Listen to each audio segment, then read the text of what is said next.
Hello student, मैं doctor Furqan Khan KDS classes की ओर से आपका स्वागत करता हूं और मैं आज लेकर के आया हूं आपके लिए बायोलॉजी पोर्शन का चैप्टर है लाइफ प्रोसेस, जो कि क्लास 10th का साइंस का पार्ट है। और इस चैप्टर का जो वेटेज है सीबीएसई में, वो वेटेज है 8 नंबर का।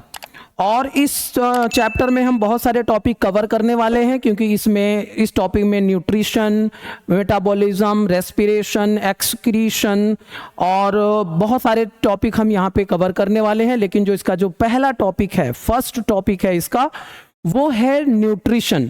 तो आज हम बात करेंगे न्यूट्रिशन की, लेकिन न्यूट्रिशन की को स्टार्ट करने से पहले हम बात करेंगे लाइफ प्रोसेस के बारे में कि व्हाट इज लाइफ प्रोसेस। तो हम शुरुआत करते हैं स्टूडेंट्स इस टॉपिक की। और लाइफ, सबसे पहले इंट्रोडक्टरी स्लाइड है ये आपके लिए, और इसमें हम बात करेंगे लाइफ की कि व्हाट इज लाइफ। अगर हम किसी चीज के स्टडी करने जा रहे हैं तो first of all we should know that कि व्हाट इज लाइफ, हम किस चीज के बारे में जानने जा रहे हैं। तो लाइफ क्या है? बेसिकली लाइफ जो है वो एक सेल्फ रेगुलेटेड सिस्टम है, जिसमें हम बहुत सारी केमिकल रिएक्शंस करते हैं और उन केमिकल्स रिएक्शन को मेंटेन करते हैं। अब सिंपली अगर मैं आपसे कहूं कि जैसे मान लीजिए, सपोज करिए कि आपकी बॉडी में डाइजेशन की प्रोसेस हो रही है, तो वो भी एक तरह की केमिकल रिएक्शन है। अगर रेस्पिरेशन आपका सेलुलर लेवल पर हो रहा है इनसाइड द सेल, तो वो भी आपका एक जो है केमिकल रिएक्शन है। अगर आप एक्सक्रीशन कर रहे हैं या यूरिन का फॉर्मेशन कर रहे हैं, या आप हार्मोन का फॉर्मेशन कर रहे हैं, या आप एंजाइम का फॉर्मेशन कर रहे हैं, these all are chemical reaction. ये सारी की सारी क्या है? केमिकल रिएक्शन है। इनको एक सिस्टमेटिक वे में रेगुलेट करना ही लाइफ है।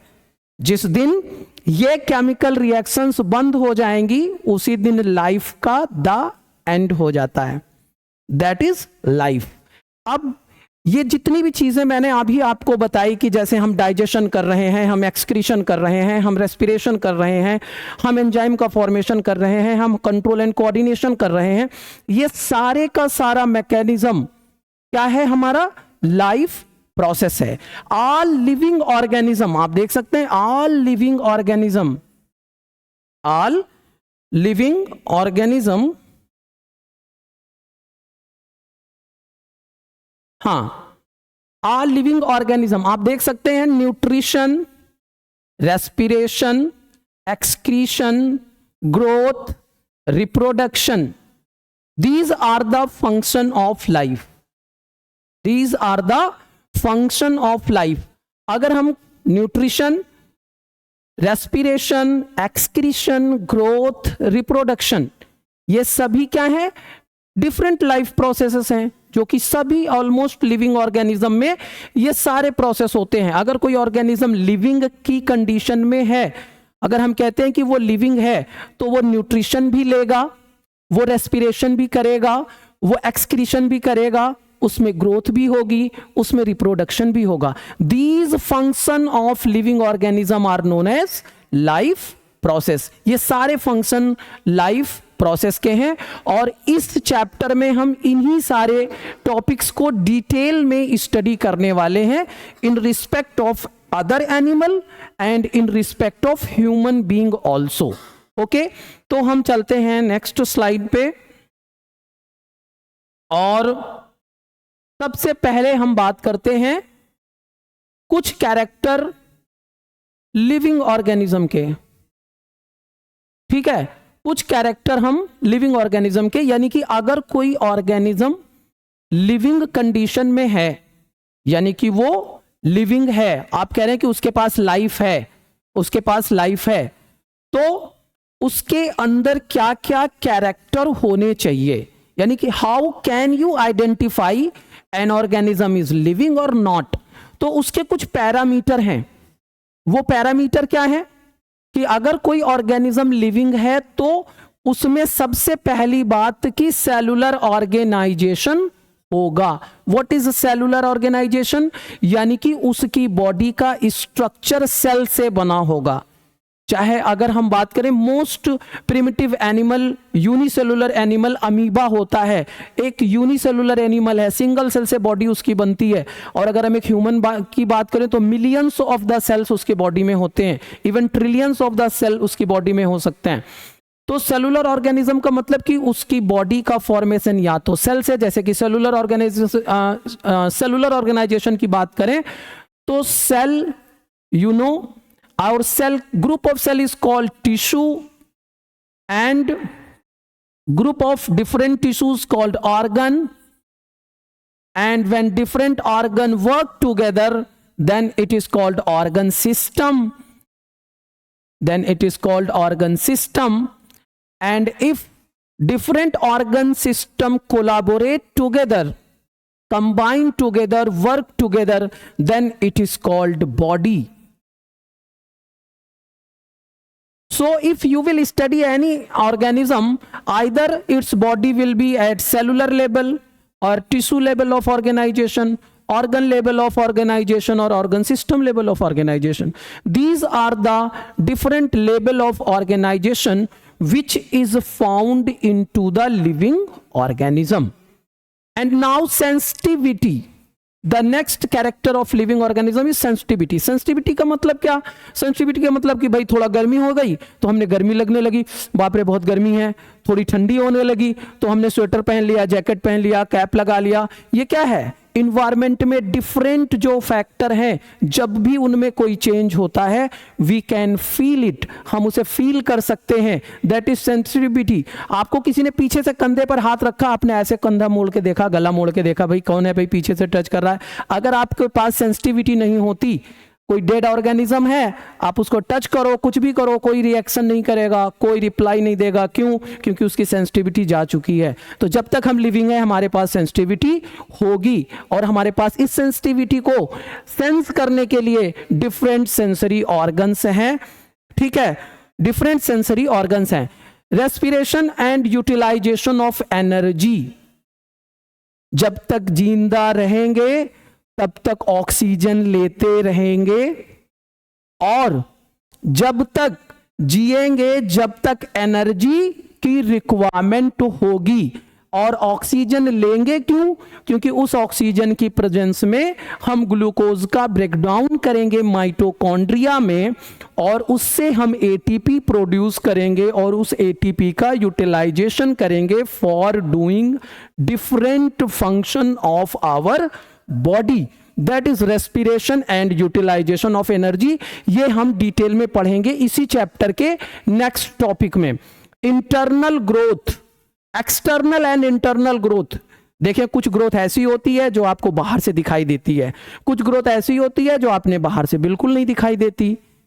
जब हम पैदा होते हैं हमारे इंटरनल ऑर्गन की साइज छोटी होती है, धीरे धीरे हमारे ऑर्गन की साइज बड़ी हो जाती है, हमारे हाथ पैर बड़े हो जाते हैं, नंबर ऑफ सेल्स इंक्रीज कर जाते हैं, साइज ग्रोथ करती है। एक्सटर्नल एंड इंटरनल ग्रोथ, तो बेसिकली लिविंग ऑर्गेनिज्म में इंटरनल ग्रोथ होती है, क्योंकि ग्रोथ तो होती है बट हमें दिखाई नहीं देती। क्यों? क्योंकि नंबर ऑफ सेल्स इंक्रीज होते हैं। हमें साइज तो बढ़ते हुए दिखाई देती है, लेकिन कैसे ग्रोथ हो रही है, नंबर ऑफ सेल कैसे इंक्रीज कर रहे हैं, वो हम नहीं देख पाते, एक मतलब जनरली नहीं देख सकते। ठीक है, उसके बाद आती है homeostasis. What is the homeostasis? Homeostasis is a power to maintain our external environment of body. मतलब जैसे कि हमारे बाहर का इन्वायरमेंट है, अभी टेम्परेचर बढ़ जाए, घट जाए, कुछ हो जाए, वो हमारे कंट्रोल में नहीं है, लेकिन हमारे इंटरनल बॉडी का भी एक इन्वायरमेंट है। इतना पीएच होना चाहिए, इतना टेम्परेचर होना चाहिए, 37 डिग्री सेल्सियस टेम्परेचर होना चाहिए, ब्लड का पीएच जो है वो इतना होना चाहिए। मतलब सारी चीजें, अंदर का जो सारा मैटर है, सारा अंदर की चीजें, वो आपका एक इंटरनल इन्वायरमेंट क्रिएट करता है, और उस इंटरनल इन्वायरमेंट को मेंटेन करके रखना, दैट इज होम्योस्टैसिस। तो ये हम तब तक मेंटेन कर सकते हैं जब तक हम लिविंग हैं। जिस दिन लाइफ खत्म उस दिन होम्योस्टैसिस भी खत्म। रेगुलेशन, अगला जो कैरेक्टरिस्टिक्स है that is regulation. That is regulation, regulation का मतलब क्या? हमारी बॉडी में बहुत सारे मैकेनिज्म होते हैं, जैसे आपका हार्ट एक प्रॉपर सिस्टमेटिक रिदम में contract relax, contract relax, contract relax, systole diastole कर रहा है, और ये एक इनवॉलेंट्री एक्शन है, आपका कोई कंट्रोल नहीं है, लेकिन फिर भी इसको कहीं ना कहीं से तो रेगुलेट किया जा रहा है ना। आपका lungs inspired expire, inhale exhale कर रहा है, हमारे कंट्रोल में नहीं है, लेकिन रेगुलेट तो हो रहा है ना, कहीं ना कहीं से रेगुलेट हो रहा है। कौन रेगुलेट कर रहा है? हमारा ब्रेन रेगुलेट कर रहा है। हमारे बॉडी में जितने भी मैकेनिज्म होते हैं, आपने फूड का इंटेक किया, डाइजेशन स्टार्ट हो गया, हमारी बॉडी में वेस्ट मटेरियल बने, उनका अल्ट्रा फिल्ट्रेशन स्टार्ट हो गया, यूरिन फॉर्मेशन शुरू हो गया। तो ये सारा जो रेगुलेशन है, ये कब तक चलेगा? जब तक आप लिविंग हो रहोगे। जिस दिन लाइफ खत्म, रेगुलेशन खत्म। तो regulation is also reproduction. Reproduction का मतलब क्या होता है? रिप्रोडक्शन का मतलब सिंपली होता है अपने जैसे सिमिलर ऑर्गेनिज्म और फर्टाइल ऑर्गेनिज्म को जन्म देना, पैदा करना, बर्थ करना, रिप्रोडक्शन है। कोई भी ऑर्गेनिज्म अगर अपने जैसे सिमिलर फर्टाइल ऑर्गेनिज्म को बर्थ देता है तो वो दैट इज रिप्रोडक्शन, उसे हम रिप्रोडक्शन कहते हैं। अब बात आती है एक्सक्रीशन की। नेक्स्ट है एक्सक्रीशन।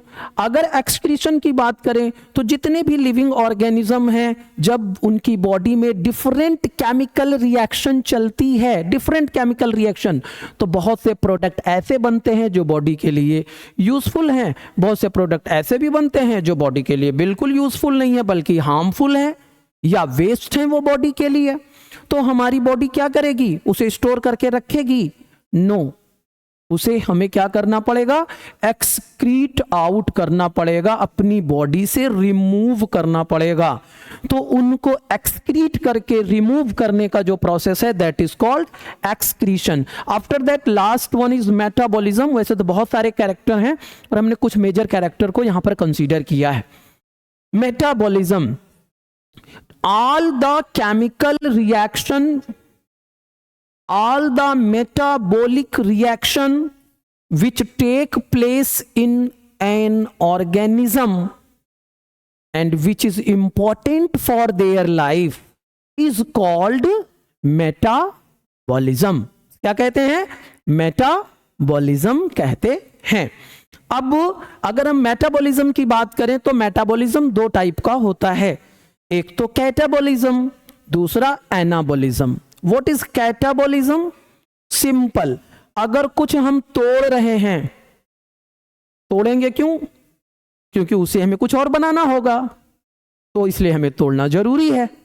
तो अगर कुछ भी ब्रेकडाउन हो रहा है, breakdown of complex organic substance, जैसे आपने लिपिड को तोड़ते तोड़ते तोड़ते तोड़ते कहां तक लेकर के आए? फैटी एसिड और ग्लिसरॉल तक तोड़ लाए।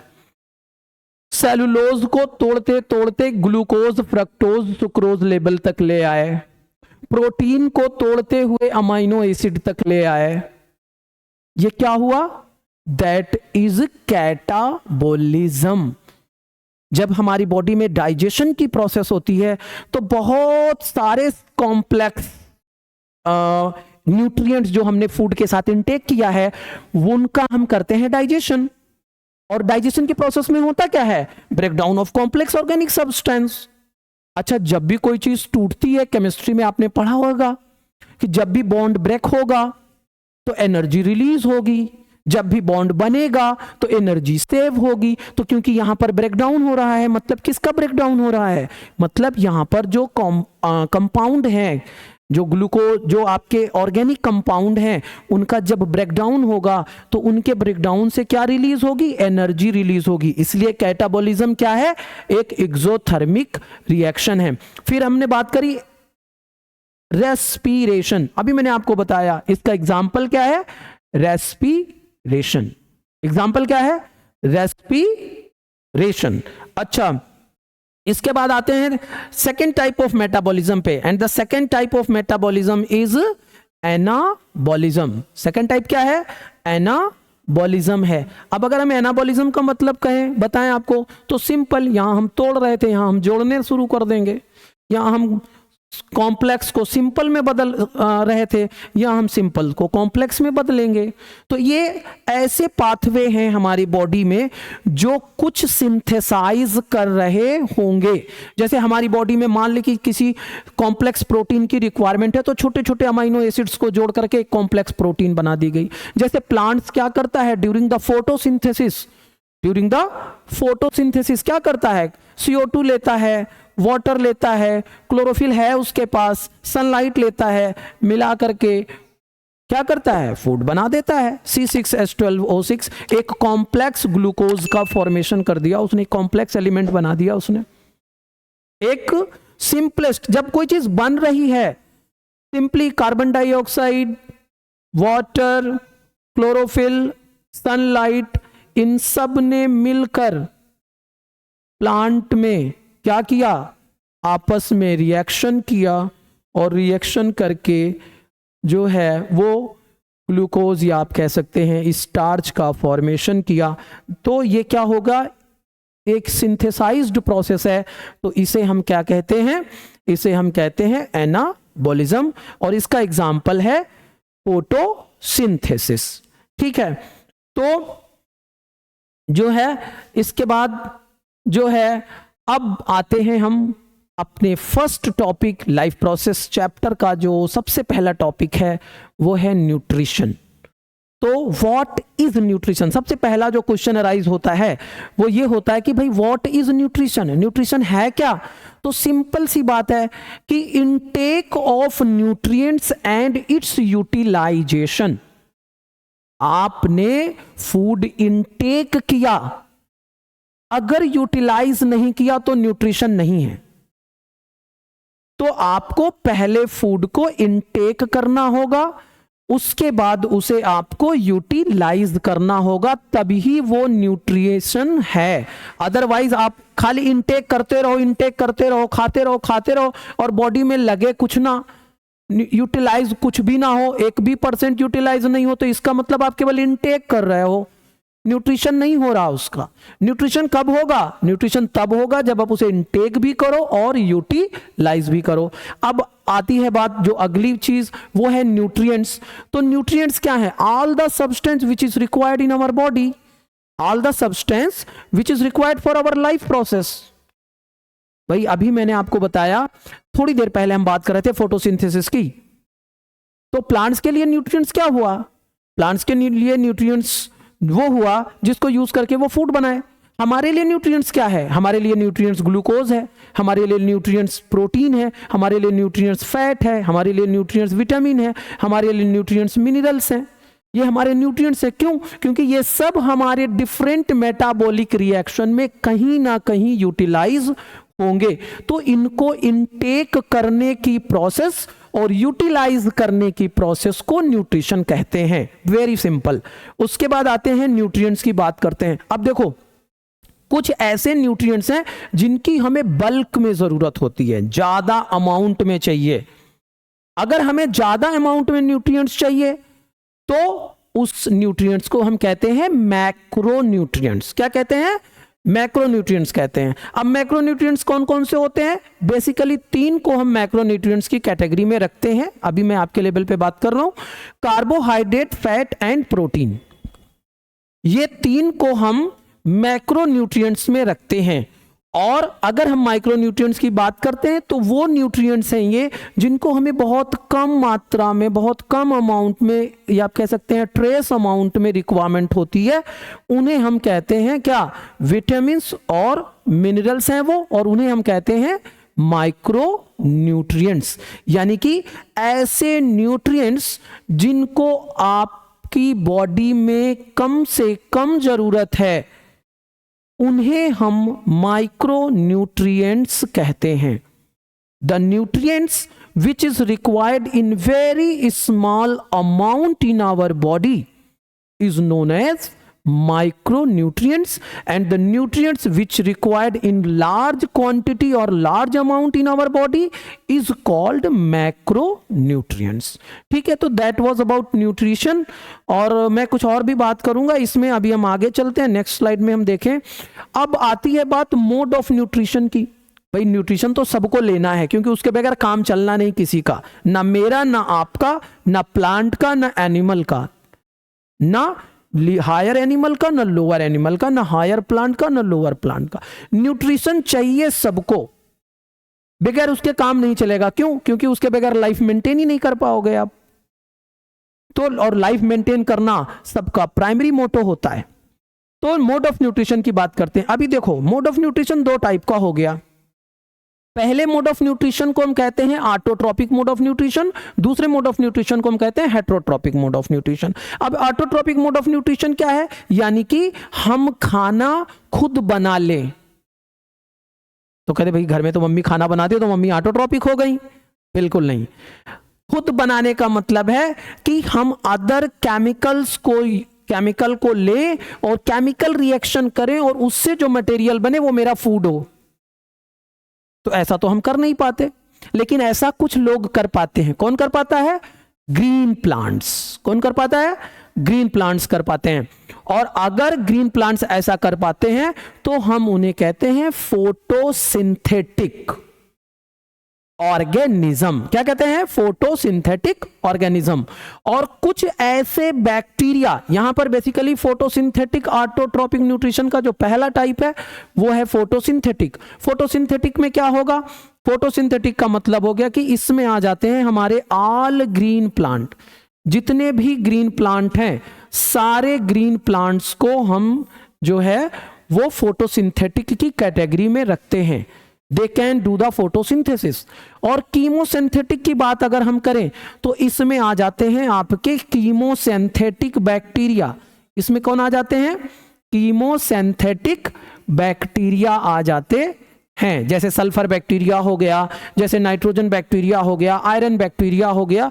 तो ये बैक्टीरिया वो बैक्टीरिया हैं जो इन्वायरमेंट से इनऑर्गेनिक सब्सटेंस को यूज करते हैं, उन्हें ऑक्सीडाइज करते हैं, यूटिलाइज करते हैं एज अ न्यूट्रिएंट्स। तो इसलिए इनको हम बोलते हैं कीमोसिंथेटिक न्यूट्रिशन। तो ऑटोट्रॉपिक मोड ऑफ न्यूट्रिशन दो टाइप के हो गए, पहला फोटोसिंथेटिक, दूसरा कीमोसिंथेटिक। फोटोसिंथेटिक क्या है? ये ऑल ग्रीन प्लांट्स में होता है। Plant sunlight, carbon dioxide, water और क्लोरोफिल की मदद से अपना भोजन, फूड खुद बना लेते हैं, आप उसे फोटोसिंथेसिस कहते हैं। दूसरा कीमोसिंथेटिक है। कीमोसिंथेटिक में कुछ ऐसे बैक्टीरिया, प्रोकैरियोट्स होते हैं जो कुछ केमिकल जैसे कि सल्फर, जैसे कि नाइट्रोजन, जैसे कि आयरन, इनका यूज करके अपना न्यूट्रिएंट्स ऑब्टेन करते हैं, और ऐसे बैक्टीरिया को हम कीमोसिंथेटिक बैक्टीरिया कहते हैं। ठीक है। इसके बाद दूसरा मोड ऑफ न्यूट्रिशन आता है आपका हेटरोट्रॉपिक। हेटरोट्रॉपिक क्या? हेटरोट्रॉपिक का मतलब can not make their own food. ये अपना खाना खुद नहीं बना सकता। And it always depend upon the autotrophic organism, directly or indirectly, it doesn't matter, but always take their food from autotropic. तो देखिए heterotrophic mode of nutrition. Heterotrophic mode of nutrition का मतलब हो गया कि when organism can not make their own food, जब organism अपना खाना खुद नहीं बना सकता, दे आर डायरेक्टली और indirectly depend on the plants for their food. वो उस पर फूड के लिए मतलब ऑटोट्रॉपिक पर वो डिपेंड करेगा, खुद नहीं बना सकता फूड। तो किस कैटेगरी में चला जाएगा? वो हेटरोट्रॉपिक की कैटेगरी में आ जाएगा। लेकिन अब अगर हम हेटरोट्रॉपिक को भी ऑब्जर्व करते हैं तो हम देखते हैं कि सारे हेटरोट्रॉपिक का फूड इनटेक का जो तरीका है वो अलग अलग है, सब में एक जैसा तरीका नहीं है। जितने हेटरोट्रॉपिक हैं जो खुद खाना नहीं बना सकते, खुद फूड नहीं बना सकते, वो अलग अलग मेथड से फूड इनटेक करते हैं। तो उसके बेस पर हम होलोजोइक को हेटरोट्रॉपिक को 3 कैटेगरी में डिवाइड करते हैं। हेटरोट्रॉपिक को तीन कैटेगरी में डिवाइड करते हैं। Number 1 holozoic, number 2 saprophytic, number 3 parasitic. ये तीन टाइप हैं आपके पास हेटेरोट्रॉपिक मोड ऑफ न्यूट्रिशन के, कि ऑर्गेनिज्म, सारे के सारे ऑर्गेनिज्म एक जैसे तरीके से फूड नहीं लेंगे। किसी के फूड लेने का तरीका अलग है, किसी का कुछ और है, किसी का कुछ और है। तो उस बेसिस पर हमने हेटेरोट्रॉपिक को तीन कैटेगरी में डिवाइड कर दिया, होलोजोइक, सैप्रोफिटिक, पैरासिटिक। अब हम बात करते हैं होलोजोइक की। होलोजोइक क्या है? होलोजोइक ऐसे मोड ऑफ न्यूट्रिशन को कहते हैं जिसमें ऑर्गेनिज्म डायरेक्टली फूड को इंजेस्ट करता है। क्या करता है? इंजेस्ट करता है, either in the form of solid और लिक्विड। वो फूड किसी भी फॉर्म में हो, डायरेक्टली इंजेस्ट करेगा, वो सॉलिड के फॉर्म में या लिक्विड के फॉर्म में। अगर हम बात करें सबसे प्रिमिटिव एनिमल यानी कि अमीबा, वो भी एक होलोजोइक ऑर्गेनिज्म होता है, यानी उसमें भी न्यूट्रिशन का मोड कैसा है? होलोजोइक। और मेरा भी होलोजोइक है, मतलब ह्यूमन बींग्स का भी क्या होता है? होलोजोइक मोड ऑफ न्यूट्रिशन होता है। हम भी सॉलिड के फॉर्म में, लिक्विड के फॉर्म में, हर फॉर्म में डाइट ले सकते हैं। तो हम आ गए होलोजोइक की कैटेगरी में। फिर आते हैं सैप्रोफिटिक। सैप्रोफिटिक में वो ऑर्गेनिज्म आते हैं जो फूड को इनटेक नहीं करते, एक्सटर्नल डाइजेशन होता है उनमें। They are grow on the dead and decaying material. वो सड़े गले ऑर्गेनिक मैटर पे ग्रो करते हैं और एक्सटर्नली उनका डाइजेशन करते हैं। दे नॉट इनटेक, वो उसे इनटेक नहीं करते, एक्सटर्नली डाइजेस्ट करते हैं। When that complex organic matter become converted into simplest form, तो वो उसे क्या करेंगे? सिंपली एब्जॉर्ब कर लेंगे। हम आप क्या करते हैं? सारा मटेरियल इनटेक करते हैं, डाइजेस्ट करते हैं, जो काम का है एब्जॉर्ब करते हैं, जो यूजलेस है, अनडाइजेस्टेड है, उसे जो है रिमूव आउट करते हैं। लेकिन सैप्रोफाइट ऐसा नहीं करता, वो direct dead and decaying material पर ग्रो करेगा, एक्सटर्नली डाइजेस्ट करेगा, उनके ऊपर एंजाइम सिक्रीट करके रिलीज करेगा, उनका ब्रेकडाउन होगा, एब्सॉर्ब कर लेगा, सिंपल। उसके बाद आता है आपका, इसमें जैसे आपके आ जाएंगे फंजाई। कौन आ जाएंगे? आपके फंजाई आ जाएंगे। उसके बाद आता है आपका parasitic. Parasitic mode of nutrition का मतलब क्या? कि जब कोई ऑर्गेनिज्म किसी दूसरे लिविंग ऑर्गेनिज्म की बॉडी से न्यूट्रिएंट्स ऑब्टेन करे, उसे बगैर किल किए हुए, without killing them. It means when an organism obtain their food from another living organism without killing them, then it is called parasitic mode of nutrition। जैसे कि bacteria, जैसे कि प्रोटोजोआ, जैसे कि क्या कहते हैं, वायरसेस, ये आपकी बॉडी में इंटर करेंगे, आपकी बॉडी से न्यूट्रिएंट्स लेंगे, और आपकी बॉडी से अगर ये न्यूट्रिएंट्स ले रहे हैं तो आप इनके होस्ट हो गए और ये आपके गेस्ट हो गए, मतलब ये आपके पैरासाइट हो गए। ठीक है, तो जितने भी इस तरह के ऑर्गेनिज्म हैं जो किसी दूसरे ऑर्गेनिज्म की बॉडी पर जाकर के या उनकी बॉडी पर रह करके उनसे न्यूट्रिएंट्स ऑब्टेन करते हैं, उन्हें हम कहते हैं पैरासाइट। और ऐसे मोड ऑफ न्यूट्रिशन को कहते हैं पैरासिटिक मोड ऑफ न्यूट्रिशन। ठीक है,